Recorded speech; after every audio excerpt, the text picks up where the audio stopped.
Kapag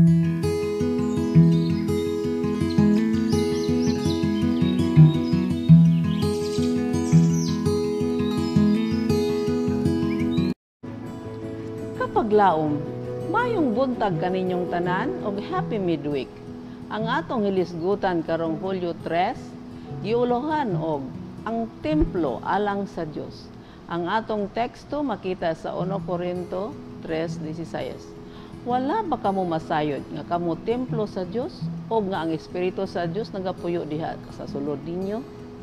Kapag laom, gikan sa walay katapusan nga mga katuigan, maoy tuyo sa Dios nga ang matag linalang gikan sa mahayag ug balaan nga serapim ngadto sa tawo kinahanglan mahimong templo aron pagapuy-an sa Dios nga magubuhat. Apan tungod sa sala, ang katawhan mihunong sa pagkahimong templo sa Dios.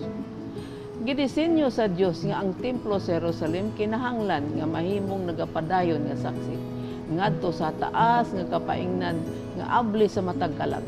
Apan ang mga Hudiyo wala makasabot sa kamahinungdanon sa gambalay nga ilang gihatagan og tuman nga pasigarbo. Ang mga hawanan sa templo sa Jerusalem napuno sa kagulihang sa mga dili balaan nga mga buluhaton nga nagapaila sa matuod nga templo sa kasing-kasing. Nga nahugawan sa presensya sa lawasnong kaibog ug dili balaang mga nauna. Sa paghinlo sa templo gikan sa kalibutanong mamaligyaay ug managpalitay, si Kristo mipadayag sa iyang misyon sa paghinlo sa kasing-kasing gikan sa kaugawan sa sala, gikan sa yutanong mga tingwa, gikan sa kapog nga kaibog, ang dautan nga naandang batasan nga nagadagta sa kalag. Si Kristo lamang ang makahinlo sa templo sa kalag.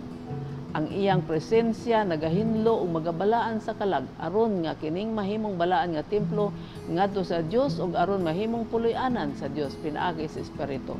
Efeso 2:22.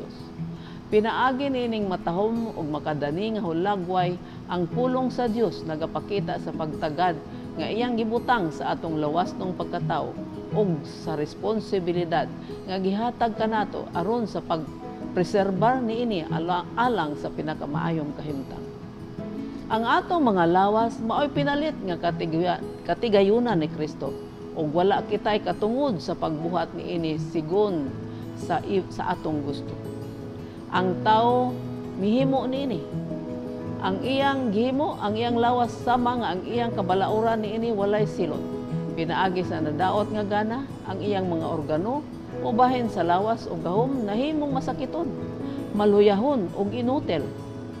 Sa dihang ang mga lalaki o babae, mga kabig sa tinuod, sila magaamping mahitungod sa mga balaod sa kinabuhi nga gitukod sa Dios sa ilang lawas. Busa, maningkamot sa paglikay sa lawas nung utokon o moral nga pagkamasakiton. Ang pagkamatinumanon ni ining mga balaod himuon nga mga butang nga kinaugalingong buluhaton. Kita gayud ang mag-antos sa mga balatian tungod sa atong panglapas.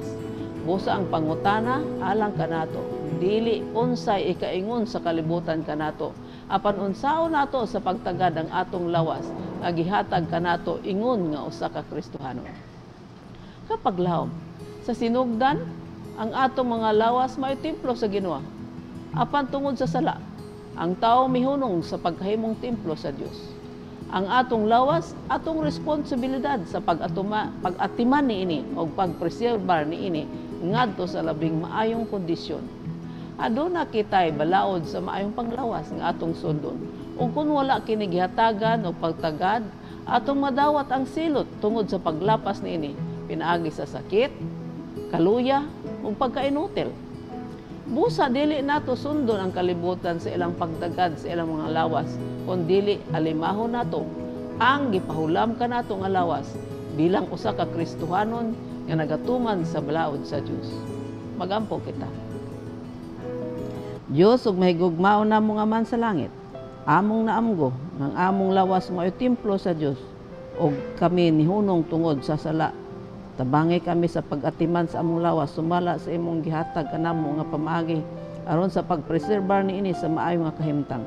Pasalaw kami og asa kami nakakulang sa pag-atiman nining among lawas og giyahay kami nga unta among mabuhat ang imong kabuboton may tungod sa pag-atiman sa amo mga lawas. Sa ngalan ni Hesus. Amen.